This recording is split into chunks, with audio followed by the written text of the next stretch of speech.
My name is Jamie Robinson, and I did my assignment series 4 project on the Jenks House Bed and Breakfast. The Jenks House Bed and Breakfast is a small family-owned lodging facility located in Jacksonville, Florida. Uh, the president of the bed and breakfast is owner Tom Merton. Mr. Merton and his family have been living on the property for 37 years before deciding to convert it to a bed and breakfast. I chose this facility for my project because I wanted to focus on Florida Green Lodging facilities, as well as ones that were small and family owned. Because of this, the bed and breakfast makes sustainability choices similar to that of a residential homeowner. I believe that it is harder for a small business or a homeowner to become sustainable than it is for a large, flashy or hotel chain.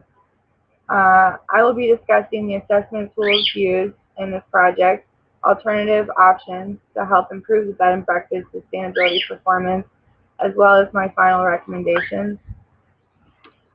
For the assessment tools, this project I used the Florida Green Lodging Program and the Green Seal assessment tools. For both of the assessment tools, the certification criteria included water conservation project, energy efficiency project, waste reduction, and clean air practices. The Green Seal certification focused more on the products used. According to the Florida Green Lodging Facility website, the program is a voluntary initiative of the Florida Department of Environmental Protection that designates and recognizes lodging facilities that make a commitment to conserve and protect Florida's natural resources. Greenfield's website stated that they use science-based programs to empower consumers, purchasers, and companies to create a more sustainable world. These two assessment tools worked well together during my project. The analysis of alternatives. Alternative options that I recommend to Mr. Murren include lessons and concepts learned from weeks 3 through 6 in class. They include industrial ecology, biomimicry, and maintaining environmental quality from week 3, building a sustainable community, alternative energy sources, and reducing your carbon footprint from week 4, reduce, reuse, recycle, hydrological cycle solutions, and alternate on-site water sources from week 5. And finally, industrial symbiosis, incorporating natural systems and buildings, and reducing e-waste from week 5. I found the concept of industrial ecology very interesting.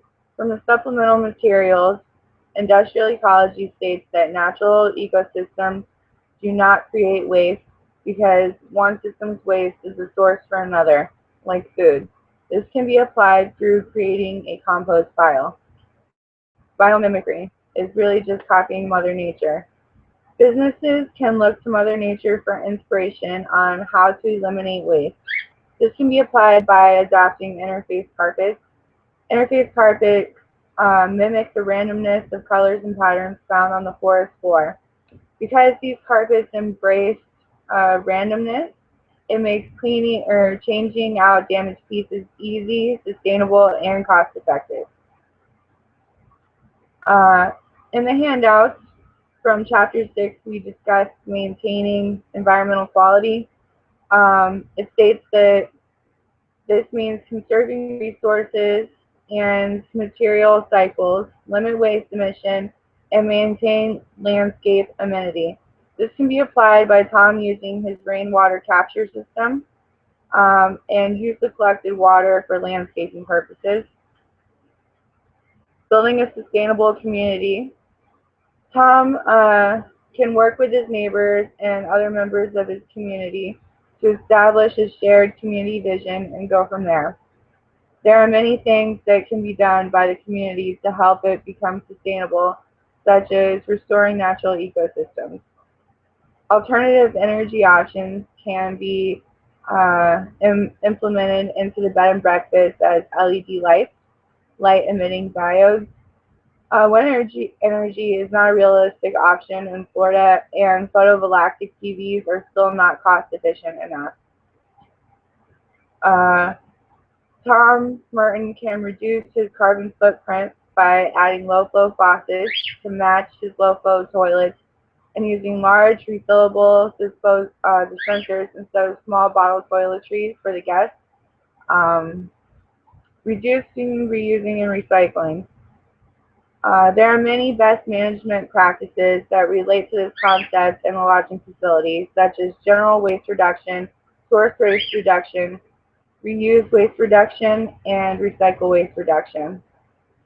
Simple things such as providing newspapers to guests who only request them, or eliminating the use of styrofoam and plastic food service containers can make a huge difference. Hydrological solutions.